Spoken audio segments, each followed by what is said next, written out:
Hi, I'm Gabe Johansson with Live Nutritious Fitness, and today I'm here with research analyst for Diabetes Support Services, Nate Darnell. Welcome, Nate. Gabe, it's a pleasure. Thanks for being here.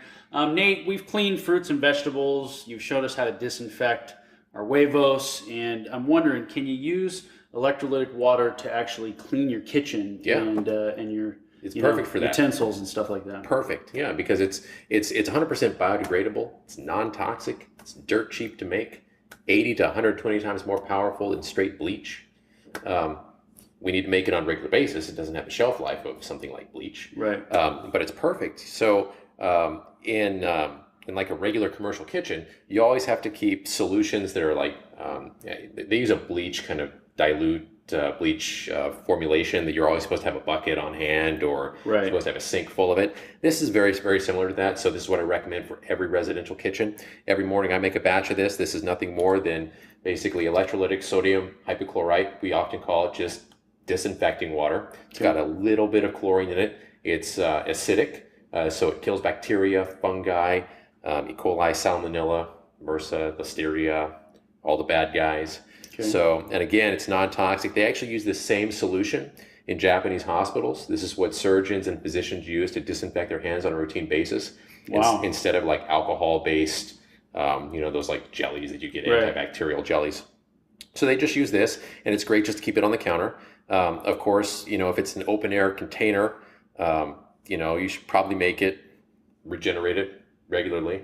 So, Nate, how long can this water sit out before you need to replace it or replenish it? It's a really good question. And so if it's open air, you're going to lose some of the efficacy. Some of it's going to evaporate a little bit. And if you're, be putting your hands in it all day long, I do it every single day. Okay. If you got a really dirty family, you might need to do it a couple of times a day. Okay. But I mean, that's a really good point though, because some kids, kids are kids and they stick their hands all kinds of places and they go and touch stuff, all kinds of stuff. So probably if you got kids, do it 2 to 3 times a day. And again, it's dirt cheap, right? I mean, it doesn't cost much to make. So you just make a new batch and put it on the counter. Even spray the kid down. I mean, Hose them down. That's right. That's exactly right. All right. So, sounds good. right. But then with this container too, I mean, if it's sealed, it's closed, probably, you could make it every couple of days. It should last for about 2 weeks.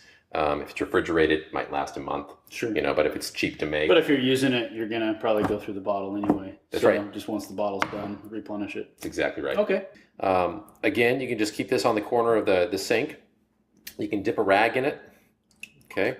And then if you just need to wipe down the counter, you can do so like that. Come back, let it sit for about 10, 15, 30 seconds. Then just wipe it right down. Okay. Okay. Basic disinfection. The same thing, pass me a cutting board.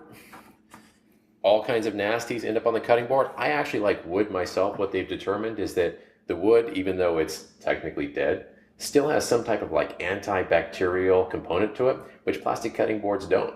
Oh. So nonetheless, it's still important to have something like this solution so Right. you can more thoroughly disinfect your cutting board.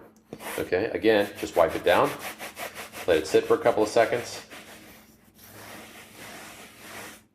Okay. Then dry it off. All right. Okay. There you go. And same thing with knives. You can dunk your knife in there, or knives, with as long as it's quality stainless steel, like surgical stainless steel, it's not a problem. This is an oxidizing solution. So we've discovered with cheap stainless steel, it can cause it to rust. Oh. So it's great for disinfecting, but once you pull it out, make sure that you actually wipe it down.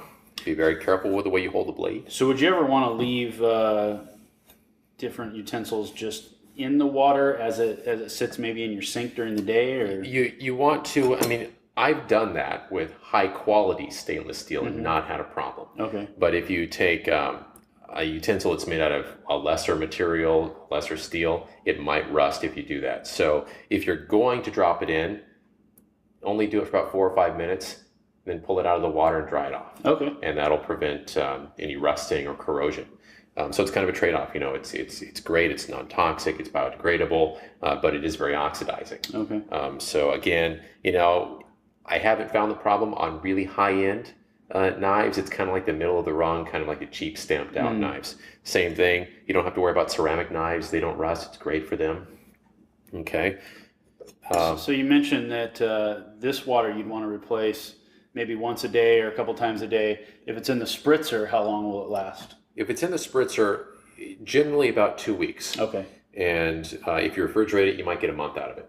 Okay. You know, but again, that's a sealed container, not open air.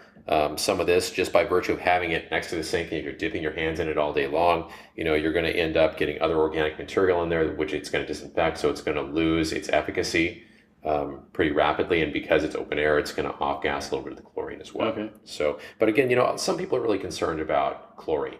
And what they fail to realize, and I think the media has really vilified chlorine to an extent because, you know, people think it's like, you know, chlorine gas from World War I or something where people are being gassed in the trenches. And that's really not the case. I mean, we use chlorine in our municipal water supply for a very good reason. It's a very strong antimicrobial. And that's what keeps most of the bacteria out of our municipal water supply. Again, we have to be careful with it because it is oxidizing. So if we're consuming chlorinated water on a regular basis without having it filtered out, it can contribute to inflammation and it can contribute to cardiovascular disease. So I always remove the chlorine from my drinking water, but topically it's fine. I mean, there's a reason why we use it in swimming pools too. Thanks, Nate. Can you kind of sum it up for us and just give us the key points here of what we went over today? Yeah, so you just make a batch of strong disinfecting water in the morning, leave it on the corner of the kitchen sink. You can dunk your hands in it, disinfect your hands all day long when you're working in the kitchen. You can also spritz the countertops, clean your kitchen, clean your cutting boards and your knives. And just make sure that if you're using it to disinfect your knives, that you actually wipe it off the knives to prevent any rust. Okay, very good. Thanks a lot, Nate, and thanks for being here with us. This was Gabe and Nate teaching you how to clean your kitchen with electrolyzed water.